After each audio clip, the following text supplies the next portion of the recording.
Alright, sa mga buntag. Ay, mga buntag, no? Medyo ubay-ubay na punta ka ron.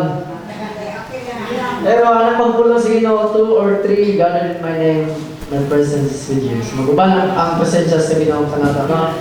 So karong adlaw sa atong panimbahon, ako gina-encourage ang tanan, no, na let us remind ourselves that we are worshiping the Most High. No, kita nagadayeg sa pinaka balaan ug gamhanan sa tanan.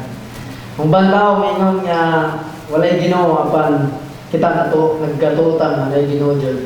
Amen. So niyo pa sa Psalms 100 Psalm 9 verse 1 to 2 mingon diri, I will give thanks to you, Lord, with all my heart. I will tell all of your wonder deeds. I will be glad and rejoice in you. I will sing the praises of your name, O Most High. So, ang ba diya, magpasalamat ta sa buhay, sa itong buhay nga Diyos, sa tibok ng kasing-kasing. No, unsa man itong mga gikaagi, karon si Manaha, unsa man itong gipang, nastong unahuna, karon ang angayan nga itong buhatan is magpasalamat sa itong buhay nga Diyos. Amen? So, magdayag na! Amen? So, magdayag na. And Lord, before that, let's pray. Heavenly Father, we praise and thank you, Lord Jesus. Salamat, Ginoo, sa life na magyatag ka naman, Lord. Salamat sa mong grasya, Lord, for your grace today, Father. Salamat, Ginoo, Jesus, sa iyong pagtudlo ka naman na manginabuhi, na mong matinadaanon, manginabuhi na faithful na, Lord God, sa mga atubangan, Ginoo Diyos.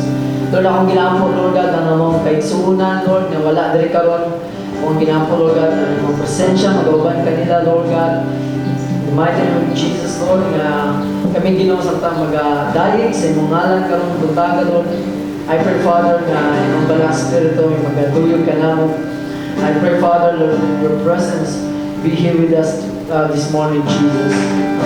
Hallelujah. Hallelujah.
Oh, in your presence, God.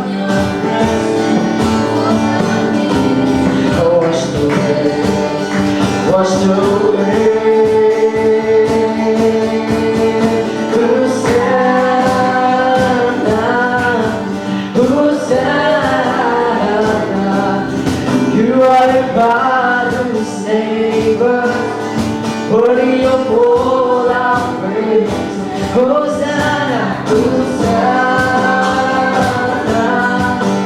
Hosanna. Come up the way among us.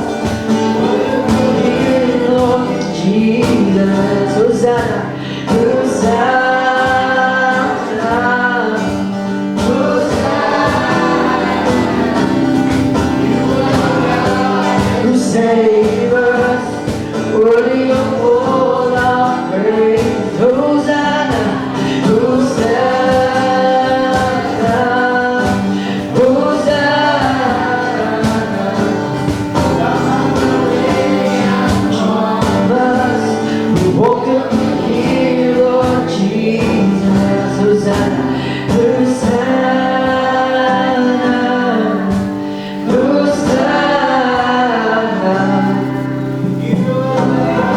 You save us, worthy of all our praises. Hosanna, Hosanna, Hosanna. Come up your way among us. We welcome you here, Lord Jesus. Oh, we welcome you, Lord Jesus.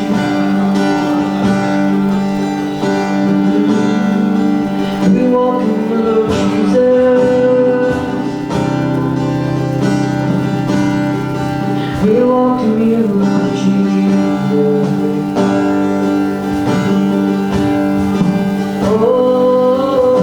Oh, what a beautiful name it is, oh God. Your name is so beautiful, Jesus. Your name is so beautiful. Let's see, what a beautiful name. You were the Word at the beginning. One with God, the Lord Most High. Giving glory in creation. Now revealed in you are Christ. Sing the word, You were the Word at the beginning. One with God, the Lord Most High. Giving glory, God.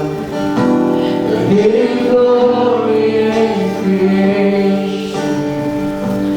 Now revealed in you are Christ. What a beautiful name it is. What a beautiful name it is. The name of Jesus Christ, my King. What a beautiful name it is. Nothing compares to this. What a beautiful name it is. The name of Jesus. What a beautiful name, God. Didn't want heaven without. Yes, oh God. Jesus, you brought heaven down. My sin was great, your love was greater. My sin was great, your love was greater. Amen, hallelujah. Separate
name of Jesus. What a powerful name it is, the name of Jesus.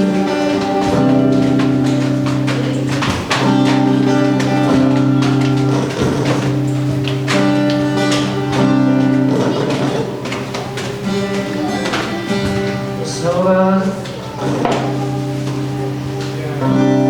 we recognize today, God, that your name is above every other Amen. name. There is no one who can compare to you. There is no one who is your equal. God, Oh we God, look at the world around us and the things that you've made, that you've created. And we say, Lord God, there is no one like you. Lord God, we look at salvation plan and the way that you've poured out your grace and mercy in our lives. Lord God, we say there is no one like you. Lord God, we look at eternity coming forward, we look at the future, and we say, Lord, there is no one like you. Lord God, your plans, your past, present, and future, your faithfulness, the way that you are the same yesterday, today, and forever.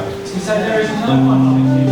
There is no one like you. You don't have mood swings, you're not up one day and down the next. You're consistent. You're always solid. You're always true. And thank you, Jesus, for who you are. Thank you, Lord.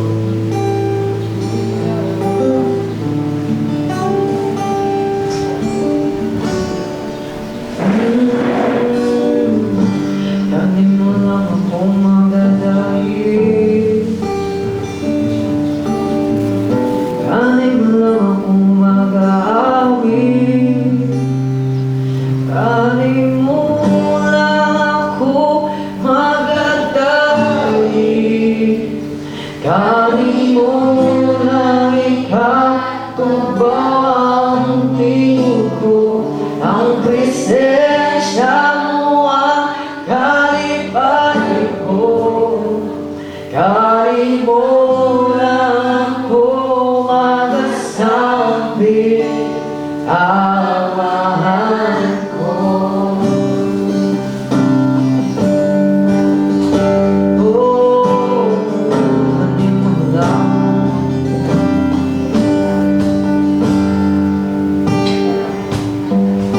Di ko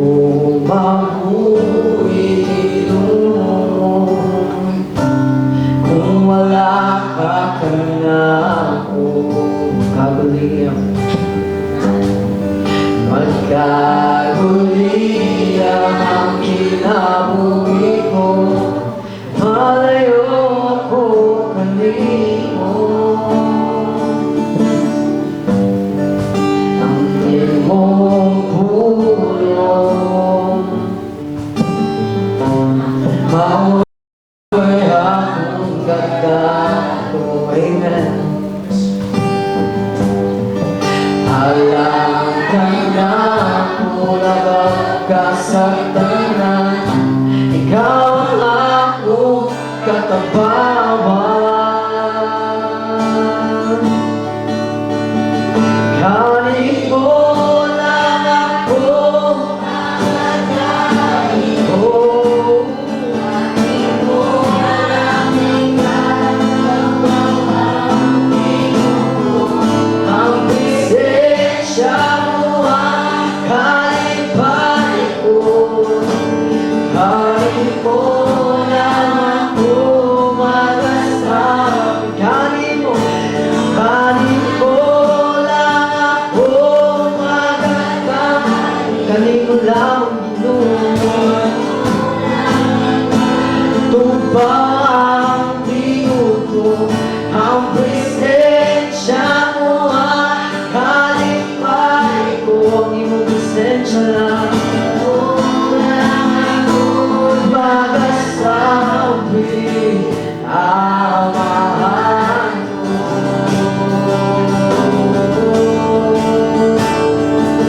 Oh, ang mahal ko.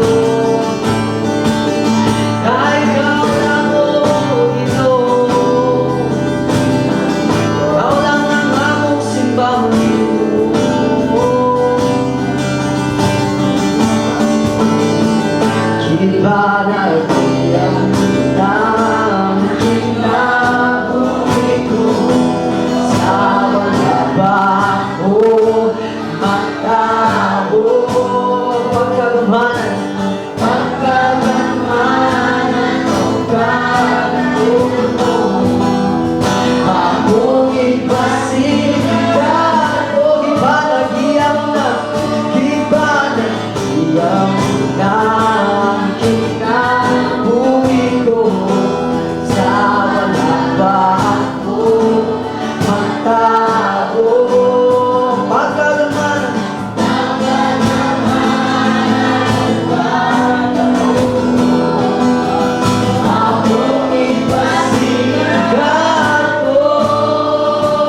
Tubaw ang timog ko, ang presensya mo ang kalipay ko.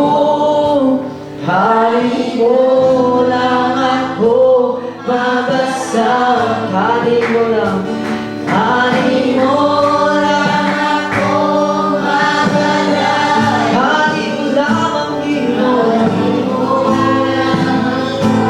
tubaw ang timog ko, ang presensya mo ang kalipay ko. Hari mo lang ako magasangin ako.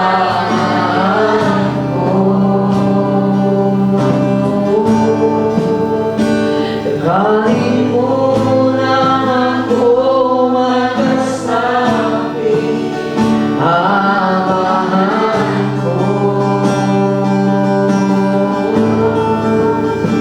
Hari mo lang ako magasangin ako.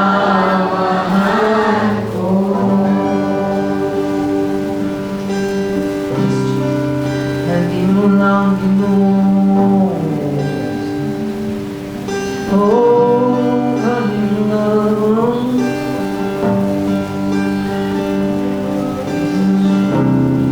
Ipanagiyap na kinabuhi ko. Ikaw ang tagiya sa kinabuhi.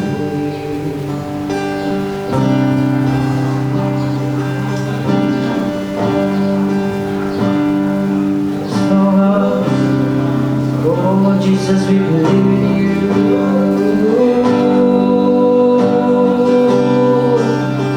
Let your Holy Spirit come, fill us again, fill us again, fill us with your Holy Spirit, God.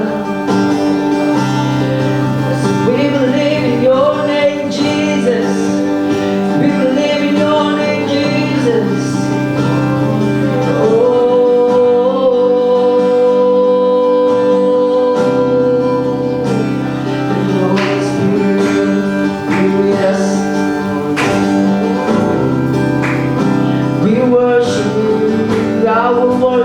God, I will worship you. Magkasimba, magdalig ako, Ginoo.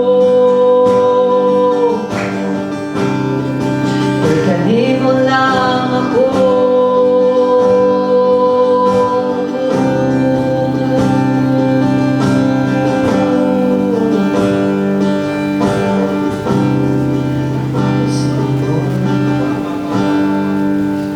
Your hand, I can be again with all I am for you, Lord. You hold my world in the palm of your hand, and I am yours forever.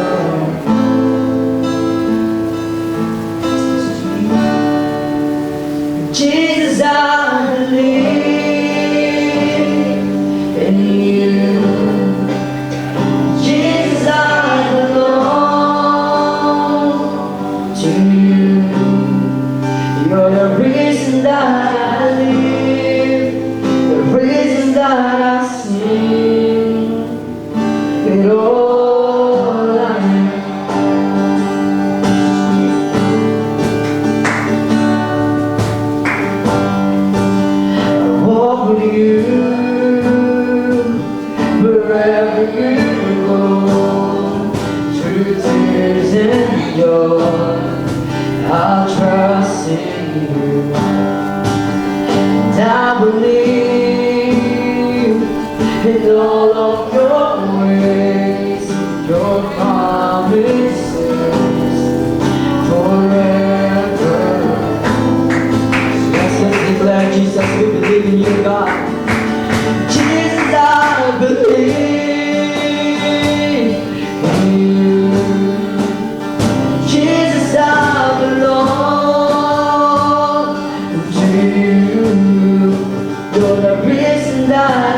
will worship.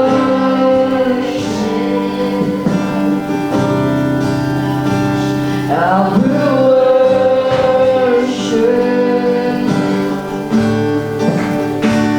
I will worship. I will worship. I will worship you. I will worship. We will worship you, Jesus. I will worship. Jesus, I believe in you. Jesus, I belong to you. You're the reason that the reason that I sing. Jesus, I believe. Jesus, I believe.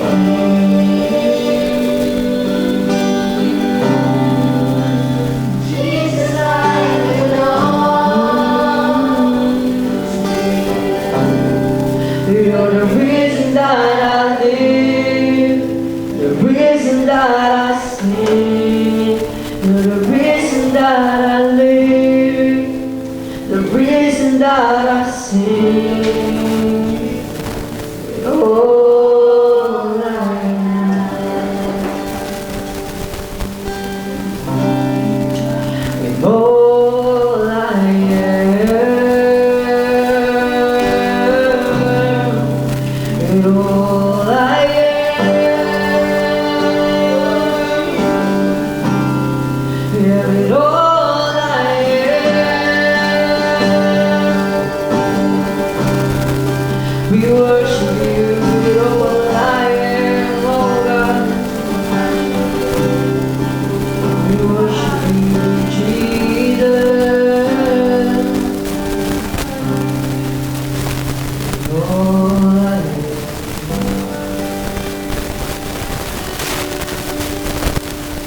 Yes, Father, Lord God, we thank you, God, sa pagbayad ka ng lawa, Lord. Kami pinagatuwa sa pangalan, Lord.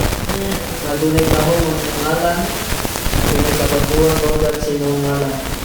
Lord, as we gather, Lord God, sa one family, as one body, I pray, Father, Lord God, na matandunggan, mag-a-approve ng Diyos, na matagkasing-kasing, Lord God, ikaw na mag-a-approve, Lord God, sa mga aron, Lord God, sa mga pulong na madumog mo kaning ma-apply, Lord God, sa mga Panginoon. So I pray, Father, kay Pastor Allen, na magdadala, Lord God, sa mga pulong. I pray, Lord God, na emotion ka dito, na ikaw ginang mag-speak, Lord God, ka na. In Jesus' name we pray. So you're gonna translate? Yeah, good.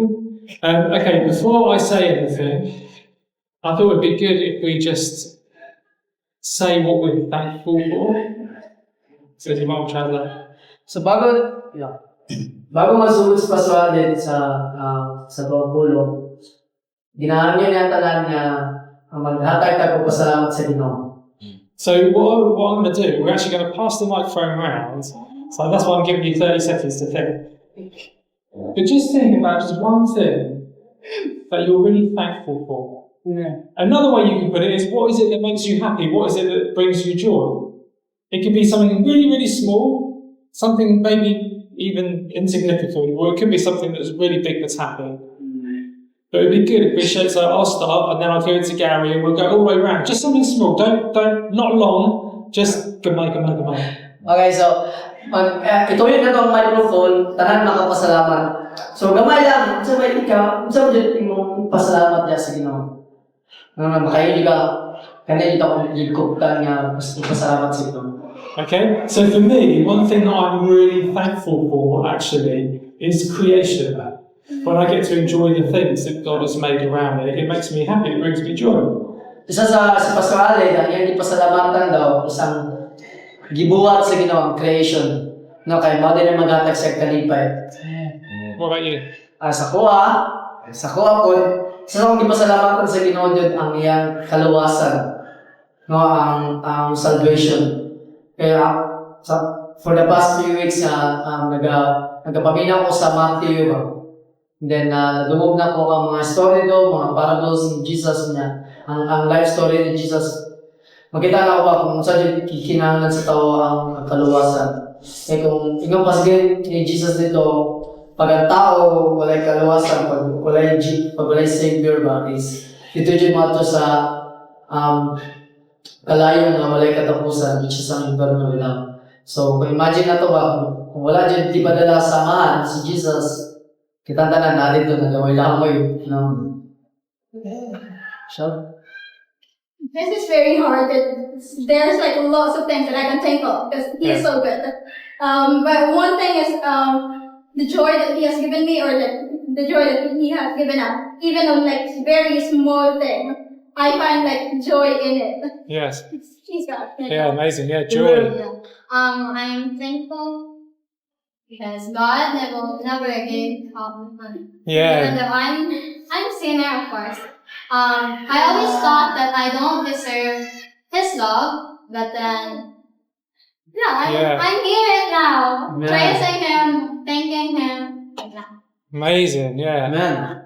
Doesn't have to be long, just very small. Even just, I love food, I love the weather, I love my family, anything at all. Anything.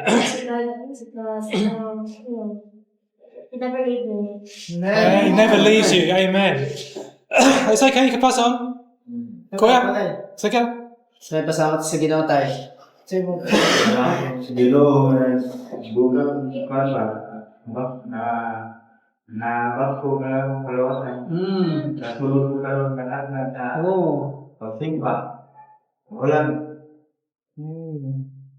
salamat ako sa Ginoo naka simba ako karon ay kung naging Domingo nangatong ito sa isip na pag-ato naman ito na wala man sirado man. Ako ni ani ite pag ani na pud diri nga wa pud mo na asa man dito ba man tanimba at dami nga alati sa bunta amo to nga mo lang ko mi tanaw mo mga puti ito lang sa palayangan diskanso kay sige yung paabot ito ikot naman yung paabot ko man pag-abi na mo ko ang mga bata tanaw ko ay tao sa likas pag-ahin na po ng muti wapot dito lang sa paabot salamat kasi ginawa mga katimbang natin.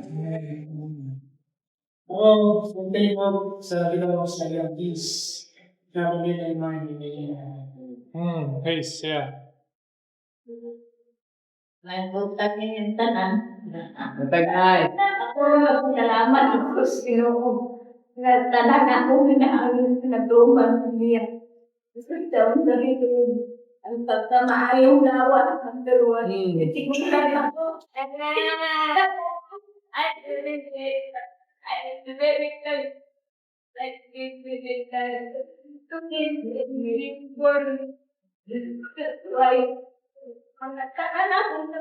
ang grasya ito, lahat ng niya. Amen. Kailangan ko kalipay ko. Wow. Kalimut na Ginoo. Sa tanan ako I'm always thinking that to love me and it's not Wow. Amazing, yeah. Thank you, God. Yeah. Thank you, God.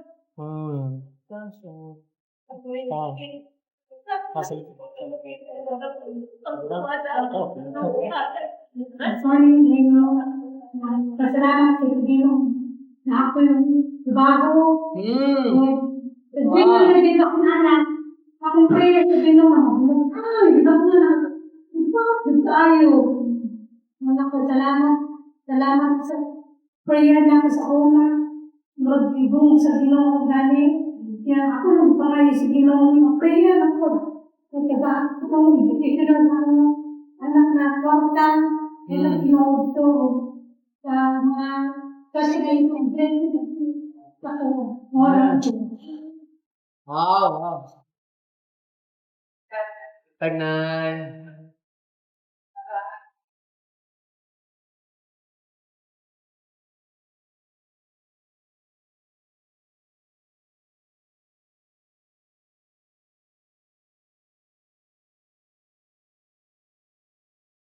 Amen.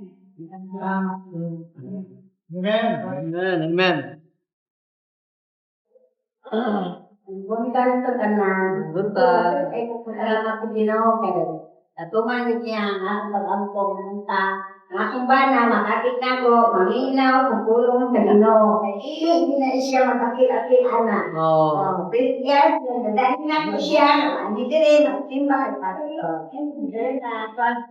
Amen. salamat sa Ginoo. Amen. Nadawat na ako na. Oh, amen. Mag-stay for me here and learning Sorry. Salamat sa Ginoo. Salamat sa Ginoo ka. Salamat. Amen lang. Salamat ka. Salamat ng lawan. Salamat Diego.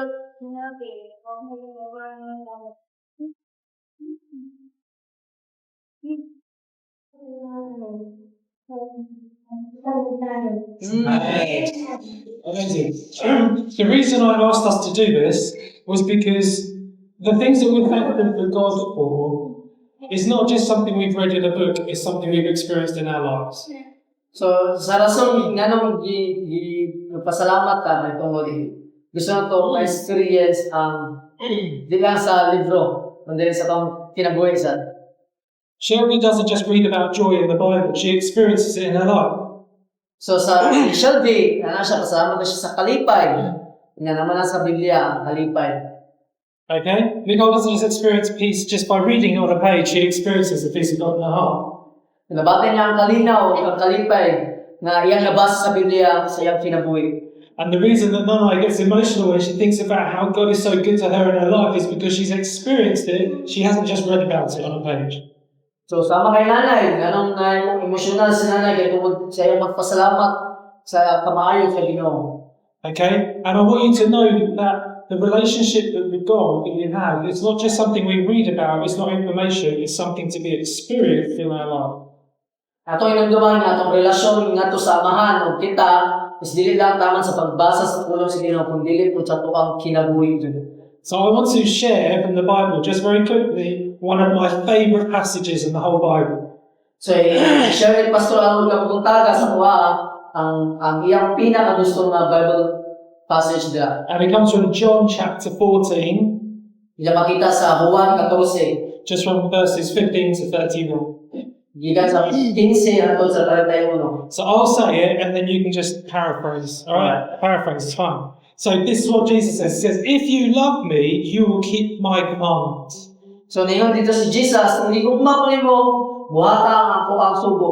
Gumana ko siya. And I will ask the Father and he will give you another helper. O ako ang pangutano ng amahan ko, iyang taganong tabang. And this helper is the Spirit of truth. O kaninang magtatabang, is mao ni ang balang spirito. The world doesn't see him or know him. O balang ang kanisya, balang spirito, hindi nila makita, hindi na makita, dahil sa mga makita sa mga mata. But you know him because he dwells inside of you. Pero kabalo ka, nga ang balang spirito na, katungod na, ginabuhi sa pangsulod. Jesus says, I will not leave you as orphans, but I will come to you. Dili ta mo biyaan nga Anda? Hello? Hello? Hello? Hello? Pero balan na mo. Okay? He talks about, I will come and I will live inside of you. Moadto ko manginabuhi sa mga kasing-kasing sa mga kinabuhi. He says, whoever has my commandments and keeps him, it's him who loves me.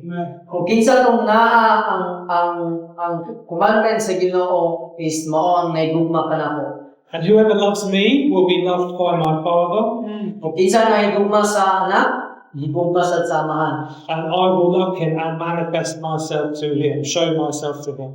Kung ako po ipakita ang ako ang kaugalingon ngadto sa iyaha. And I was reminded of this passage just this morning. Kung si Pastor Aled nakainumdum siya sa anin na passage. My beard isn't big enough to be out. And there's a few things that as I was thinking about this passage, it got highlighted to me that I wanted to share with you today. Na mga butang sulod siya muna ang gusto niya i-share sa tuwa. And there's a few things that Jesus repeats a few times within these verses. Kunya, naik ka na mga bersikulo nga ginabalik ni Jesus o gusto niya ipadayag sa tuwa. And he actually begins with it. He says, if you love me, you will obey my commands. Kung isa ni, kung naiguma ka sa tuwa, mutuman ka sa tuwa sa kong balaw. Later on, he says, it's those that obey me that really, truly love me. Pagkatong nagatuman sa tuwa, mga dito yung tinuod nga naiguma ka Jesus. And I think there's a big difference between observing the law, observing what God says, and actually obeying what God says. O naay diferensya ngadto sa tanaw lang o naga-observe lang sa balaod o nagatuman sa balaod. Shelby, there's actually a slide with these on, so on that second one, you just got that observing or obeying. Okay, so that's the first thing I want to quickly highlight, observing or obeying. And it is possible to observe what God says but not be obedient to it. Alright, it's possible to know what God tells us to do but not do it. Say again? So it's possible to know what God commands us to do, yet not do it. Posible nga ang balaod sa Ginoo is pero di na tumanon, no? So in the Pharisees in Jesus' day, the people that kind of ran the law and made sure that everyone else followed the law, they were really very clever when it came to the Bible. So mga Pariseo kaniadto, no, nga mao'y nagabuhat sa balaod ug make sure nila ang tanan nagatuman sa Ginoo is nagatuman sa balaod. They wanted to make sure that they observed the law and they made sure that everyone else would do it as well. Inasandan ang mga Pariseo nag-observe kung ang balaod is ginatuman jud sa mga tao. But it's really interesting that Jesus, God, is right in front of them and they miss him completely. O sa katong panahonan nga si Jesus sa ilaha, sa tanan nga gituman nga balaod, apan wala nila nakita si Jesus nga naadtuan. And I think it's because their motivation wasn't love. Ito mo ang ilang The reason they do it, pagbuhat ay wala ang gugma.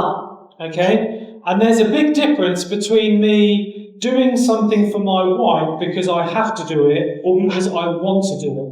Kung na-diferensya po sa pagbuhat niya sa iyang asawa o kanang sa iyang sa buhat sa gugma. If the motivation is love, then you will do it, you'll be obedient to him. Kung ang imong pagbuhat is pinaagi sa gugma, mo din ang tumanon. But if duty is your motivation, it often leads to religion and ourselves. Pero kung ang imong buhat lang is para lang sa buhat, mao na magadto sa tuwa sa pagka-religyoso. And this is what the Pharisees did. They actually used their religion to try and bring glory to themselves. Kung ano yung gibuhat sa mga Pariseo kanyanto, na ang balaod is ilang tuman para sa ilang kaugalingon nga glory. But the Pharisees never talked about loving God, they just talked about doing what he said. So ang mga Pariseo, wala nila gingon ang paggugma sa Ginoo, dili ang pagbuhat lang sa balaod. But Jesus always talks about his love for the Father and always doing what the Father wants. Apan si Jesus, ang iyang ginasangyaw is ang iyang gugma sa amahan o ang ginabuhat sa amahan. And this is actually quite challenging for us because we know there's lots of things in the Bible that it tells us to do, and we've got to think, well, why is it that I do them? So, very challenging po rin sa tuwa kung siya ginasulti sa pulo sa Ginoo, ngano na po niya ginabuhat. Am I doing the things that God tells me to do? And if I am I doing it out of love or am I doing it out of duty? So, sa'yo, pagkutahan sa pagkalan, ginabuhat ba nato ni pinaagi sa lugma o ginabuhat nato ni para sa itong kagalingon? So, for example, am I putting other people's needs before my own? So, example niya ako bang ginahatag ang gikinahanglan sa uban or kaysa sa kuha? Am I actively making disciples and sharing the gospel? O nagtatapang pagbuhat sa mga disipulo? Am I praying for the sick? Nag-aampo pa kung ato sa mga nagsakit? Am I honouring my husband or my wife? Tahod ba ko tahod ba ko sa mong asawa o sa kumbana? Am I running away from temptation and sin? Nagalikay ba ko sa mga tentasyon? Am I keeping myself from gossip? Ako bang ginalikay? Ako ang kagalingon po nga sa mga chismis. Oh, ang mga chismis. It's very tempting to think we're doing okay because we go to church. Kaya, sa'yo, makaingon ka na okay lang na kahit mga nag-atog kag simbahan. But is the rest of our lives obedient to the thing that God tells us to do? Aba, ang atong pagtuman sa Ginoo is pagtuman sa balawat sa Ginoo. Because it's not just about stopping the things that we shouldn't do, Eh, dili lang taman sa pag-undang sa mga butang nga di na itong angay nga buhaton. it's about doing the things that God has called us to do. Apan ang pagbuhat nga ko sa kung sa'yo gusto ipabuhat sa Ginoo sa tuwa. Alright? And the motivation behind it should be love, not duty. Kung ang pagbuhat nini, ang nakalikod na is dapat gumang. Am I just aware of the things that God says, or am I actively doing them? Na nakaibalo ako sa akong ginabuhat or gibuhat lang. Okay? Because obedience is what God is looking for. Not for you to know the word really well, but for you to be obedient to it. Kaya ang pagtuman sa balawat sa Ginoo is dili lang kanang sa tuwang una-una kundi dili sa tuwang buhat. Okay? It would be better for you to know a little bit of the Bible and be obedient to it than know the whole thing and ignore it and not do it. Mas maayo jud nga nakaibalo ta balag gamay lang sa Biblia pero atong ginabuhat kaysa nakaibalo ka sa Biblia pero wala jud imong gibuhat. The question is, with what God has spoken to you about, how are we being obedient to that? That's the important thing. Ang Ginoo, ang gusto niya is ang ginasulti sa Ginoo sa tuwa is kung sa tanong pagkataon na may matalitanon siya ang tubangan. Okay, which leads us to the second thing, which is knowledge versus revelation. Okay, maani. Ang kaalam ngadto sa kadayag. Because interestingly, the Pharisees, those religious leaders, they knew the Old Testament really, really well. So, ang mga Parisiyo, kabalo sila ang Old Testament is nindot maayo gayon. The scribes and the rabbis, they would have memorized the vast majority of the whole Old Testament. Magabi. Kaya ang mga Parisiyo, mga tutudo is naibalo jud sila tanan sa naisulat. And on top of that, they would have memorized hundreds and hundreds of laws that the Pharisees put in place to make people holy. O sila yun, imagine, hundreds of dagan kayo ng mga balaod na memorize na nila para lang sa mga katawan, sa mga tao. Huge, huge knowledge. Kahukay ka alam, Okay? Much more knowledge than any of us would have had in the Old Testament. mas maalamon pa sa tuwa kaysa sa sila. But interestingly, Jesus doesn't talk so much about knowing the book as much as he does talking about knowing him. Apan si Jesus, wala siya nag-isdo taman sa pagkaibalo sa pulo o naisulat, kundi ang pagkaibalo sa iya. Remember what he said? He says, the world cannot receive because it neither sees him nor knows him. Ang kalibutan, anong dili makadawat, kaya kung wala nila nakita, o wala nila naibalo. Yet you know me because I dwell in you. O kamo, ibalo sa ko ako nagabuyo sa inyo. And he's referring to his Holy Spirit in us. Kung baka na ang ginapasabot ni Jesus na ang balang Espiritu. And here's the thing about knowing God. Kung baka na ang pag-ibalo, sabi sa Ginoo. It doesn't come primarily through reading the Word. It actually comes from our experience of spending time being with Him.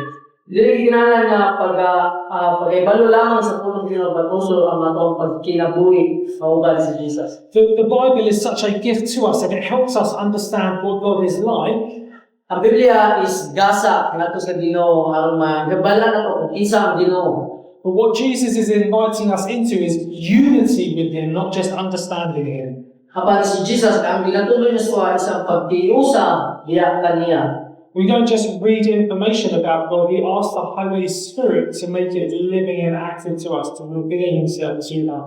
Di lang taman sa pagkuha sa informasyon kung sa Jesus Biblia, but also ang balang Espiritu is iyang ginanusok sa atong kasing-kasing aron atong kinabuhi. You could give the Bible to unbelievers and they could read it just like words on a page. So, pwede mo ihatag ang Biblia na sa dili magtotoo, basahon nila by page na rin. They might understand what the Bible says about God, Pwede sila makasabot kung sila ginasulti sa pulong sa Ginoo. but it requires the Holy Spirit to reveal Himself in their, in order for their eyes to be open. Apan ikinahanglan sa balang Espiritu aron maabre lang kasing gulang-gulang na. So I've been married to Lou for 18 years. O dahil mo kasi kasado sila ni Ate Lo for 18 ka tuig. If before I got married to Lou, all I did was just read information about her and I wouldn't spend time with her, I would know some things about her, but I wouldn't know her. Kung si Pastor Alid lang is, iya lang pagka gusto lang niya mailan sa Ate Lo, pero wala niya kanang tinuod yun niya mailan sa Ate Lo. Even if I'd gone through and read her journals and her diaries, I would know something of what she's done and what she likes, but I wouldn't have actually experienced that with her. Bisa pagpasaw pa ni Pastor Alid ng mga journal o mga pastoral na dito siya notebook is kung dili niya jud itawag lang mag-uban siya katilo is gamay lang yung may balag natin. What the last 18 years has given me is experiences and stories and memories and life together. Ang sa resulto na katoy nga pag-uban is ang yang na tupat na tunay is ang pag-uban o ang mga istorya nga ilang nabiyan. I know what her voice sounds like. I know what her laugh is like, not because I've read about it, but because I've heard it and I've experienced it. Kabalos Pastor Alid sa iyang asawa, siyang katawa, sa iyang tingog, kay dili kang taman siyang ibasa kung dili nabugog niya. And it's like that when we read the Bible, what we're asking is for us to go and hear the voice of God, hear God speak to us personally. Sama ka nato nga nagabasa nato sa pulo sa Ginoo, dili ang taman sa pagbasa kung dili nagapaminaw ta sa tingog sa Ginoo aron sa tuwang kinabuhi. There's this interesting phrase where Jesus talks about people that come to him and say, "Oh, we did all this stuff for you," and he says, "Away from me, I never knew you." Apan ay gingon dito sa Jesus no nga dagan nga gingon nga kabalo kay sa imo apan si Jesus ningon sila nga wala ko kailan ninyo. But God knows everything, so what does he mean? Bang Ginoo kabalo sa tanan kung sa pasabot sa Ginoo. What Jesus means is you never opened up your life and shared life with me. You just read it on the book because you didn't experience life with me. So sama nga igo lang taman sa pagbasa, igo lang taman sa pagkaibalo apan wala na to gihatag ang ato ang kasagaso wala gihatag ang kinabuhi nga sa Ginoo. I am not saying that growing in our understanding and knowledge of God is not good. It's very good. Wala gyud paingon si Pastor Alid nga ang pagkaibalo nga sa puno sa Ginoo is dili maayo kun dili maayo ni. But just reading the words isn't enough. We need to put it into practice. Apan nagbasa nato lang sa puno sa Ginoo is dili taman dia kinahanglan ako kinabuhi.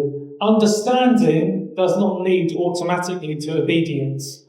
Ang pagsabot lang dili lang taman dia aron kita magtuman sa balaod. Knowledge doesn't automatically lead to abiding or unity with Him. Ang kaalam di lang automatic dahil na magkaroon kag relasyon. The only way I could get a stronger, better relationship with Gary is if I spend time with him.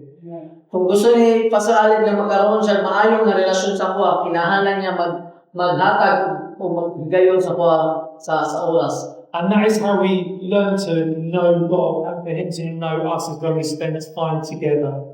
Kana na pamaagi na to na masabtan no ang pag-uban nato sa Ginoo is dito masabtan ng Ginoo. So it's the Holy Spirit that allows us to receive Him and to understand and know Him better. Ang Balang Espiritu may magpadayag sa tuwa sa kaalam nato sa Ginoo. So what is it that He wants us to know? This is the last point. Orphan versus being in Christ, okay? So it says in the Bible that we were like orphan. We were without a father, but He has adopted us into a family. So dito mga orphan, sinsya ng orphan. Hello, sa mga hello pa ng Walay mama, papa. walay mga orphan ba, kanang walay mga papa, walay ginikanan. So sama daw ta anak. Hello. Wala ginikanan. Okay? So what is it that the Holy Spirit does? Well, it says this in verse 18. It says, I will not leave you as orphans, I will come to you. So ninyo mali sa 18 no sa 1:14 na dili ta mo biyaan na murag mga ilo kundi mag-uban ko kanino. And it says that he who loves me will be loved by my Father. Kaya ang tanan nga nigugma sa akoa mga mahal nigugma kanila. What the Holy Spirit reveals to us when He comes into our hearts is that actually we are now adopted, we are now children of God. Ang iparehatag nga revelasyon sa Banal Espiritu ngadto sa tuwa, dili na ta mga ilo o di na ta mga orphan, dili mga adopted na ta diya sa gingharian sa Ginoo. And this is not just something we know in our head, it's something that we know deep down in our hearts. Di lang naman sa atong kaalam, kundi sa tuwang ibukas kasi nga kabalo dito nga kita mga anak sa Ginoo. Because it says in the Bible that the Spirit, God's Spirit, testifies to our spirit, tells our spirit that we're children of God. Kaya ang Banal Espiritu mao'y nag-testify, may nag-sulti sa tuwa nga kita mga anak sa Ginoo. This is more than just learning or reading a book. This is the Holy Spirit telling our spirit that we're children of God. Di lang lamang sa pagbasa, kundi ang Banal Espiritu maoni. Maoni ang Banal Espiritu nga ginagawa sa sinasultian ang kita mga anak sa Ginoo. The other thing that the Holy Spirit does or tells us is that we are in Christ. Isa sa mga ginasulti ko sa Banal Espiritu is kita is diya kay Kristo. He says this, in that day you will know that I am in my Father and you are in me. Kanang adlaw magaingon ko na ako uban samahan o kung samo uban sa kuha. It's basically so Jesus saying, you are in me and I am in you. We are like one. So si Jesus, kung naata kay Jesus, si Jesus tanaod ka na to. Okay? Remember, I think I showed it before. I had my Bible and I've got a piece of paper inside and I closed it up to this page is part of the book. So, na-page sa Biblia na papel, kapasabot na, kini na page is, mao niya ang kabutan. But what's happened now? We are now in Christ. Malang kapasabot nga kita diya kay Kristo. Okay? So we can read about these things because the Holy Spirit will reveal it to our heart. So, pwede na ito mabasahan yung mga butang nga, apan ang Banal Espiritu may mag-review, mag-hatag padayag sa duwa. So we've got about 10 minutes. I wanted us to maybe break into two groups and to answer 3 questions. So, natay 10 minutos nga magdupo kung natay at sila na kayo ka pamutangan. Okay, so the 3 questions. First one, am I living in obedience to God through love? Or am I just doing Natay saya, ako ba nanginginabuhi na nagsunod at ito, pinakagamit na o nagtulong na? Okay? Good. Okay, is my relationship with God based on the encounter or choose of information? Number 2 nga question, yun siya, ang ako bang relasyon sa Ginoo base sa akong nariyan o sa ako ang kaalam. Okay, and lastly, what moments are being adopted by God and our life? So, katulo lang nga pangutana, unsa ang kilainan nga tagok sa Ginoo ang magbuhat sa akong kinabuhi. Okay? So let's maybe just from this little middle, or maybe anything from this side, and Gary, you go that side, but just two group. Okay, we just have a conversation now.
Okay, okay.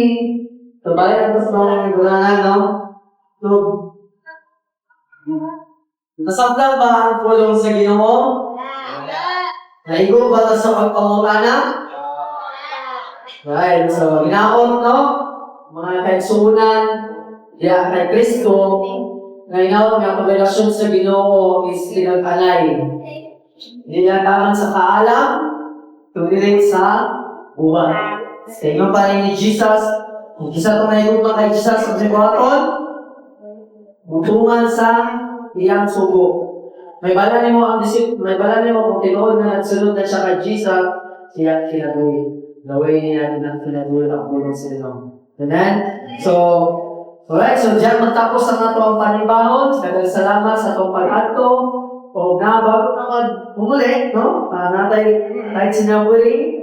Again, let's remind ourselves that it's not about the amount of money, it's about your heart. No? Giving sa Ginoo is dili pag-anay. Kundi hinag-anay. Okay? Okay, so nahalan niya ang bucket, so pwede lang bumatag. So before na mauli, let's pray. Magkapot alam sa kuwang pagpanguli. Tangyo naman, salamat sa adlaw, salamat Ginoo sa pulong na yes, hatag ka namo Ginoo Dios. Salamat Lord God sa pagtudo ka namo sa mga pulong, sa imong balaod, sa imong amahan.